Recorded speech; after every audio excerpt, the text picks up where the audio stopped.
While Trump is trying to silence Americans at home, the world is burning abroad, and our government's fingerprints are all over it. Israel has launched a full-scale invasion of Gaza City. Over 90% of Gaza's people are displaced. Hospitals are collapsing. The UN says that what's happening is genocide. And in the middle of that horror show, the United States is preparing to ship nearly $6 billion worth of attack helicopters and armored vehicles straight into Israel's hands. Let's be clear, this is not politics as usual. This is famine. This is mass graves. This is mothers searching for their children in rubble. These are hospitals without power, without medicine, overflowing with wounded. And shamefully, horrifically, it's our tax dollars that are paying for it. Weapons stamped, made in America, are being used in one of the most devastating assaults on civilians in our lifetime. If we believe in freedom, if we believe in dignity, tell me how we can look away.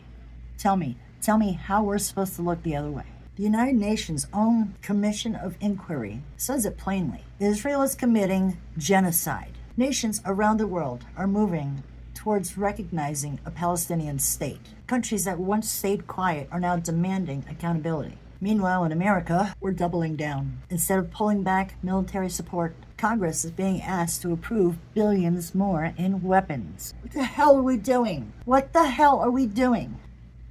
The hell are we doing? And here's where it really hits home. Even inside the Democratic Party, cracks are forming. Some Democrats are finally saying, enough. Stop the weapons. Stop the blank checks. But the political machine just keeps grinding forward because the lobbies are strong, because elections are expensive. You hear that, right? Because too many leaders would rather toe the line than stand for what's right. And Trump, well, he's too busy diddling our First Amendment rights, threatening journalists, attacking comedians who make fun of him, and too busy playing dictator in waiting to even address the humanitarian catastrophe that he is forcing us to bankroll. So what does this all mean for us, the people watching from home? It means that our money, our weapons, and our silence are being used to destroy lives overseas, while our freedoms at home are under attack. It means that when our government tells us to shut up about Gaza, about censorship,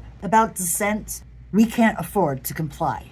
Because once the First Amendment falls silent, there is no one left to blow the whistle when billions of our dollars are being used to fund wars that we didn't ask for, and atrocities that we never agreed to. We the people cannot allow our voices to be silenced while our government writes checks for war crimes. If America stands for anything, it has to be for liberty, not just here at home, but in what we do abroad. So I ask you, not as a Democrat and not as a Republican, but as an American, as a free American, will you stand up and demand that our government stop funding genocide? Will you stand up and demand that our government stop funding genocide? Will you defend the First Amendment so that you can speak against injustice without fear? Will you raise your voice while voices in Gaza are being buried under rubble? Because, my friends, this is the moment. If we stay silent now, history will remember us as accomplices. But if we rise, if we demand justice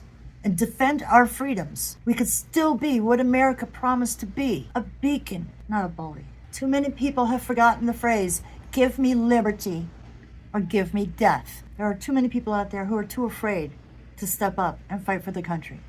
I say to you, don't be afraid. Fight. It's worth it. It's worth it. Hang in there, everybody. I got nothing. Hug your loved ones tonight.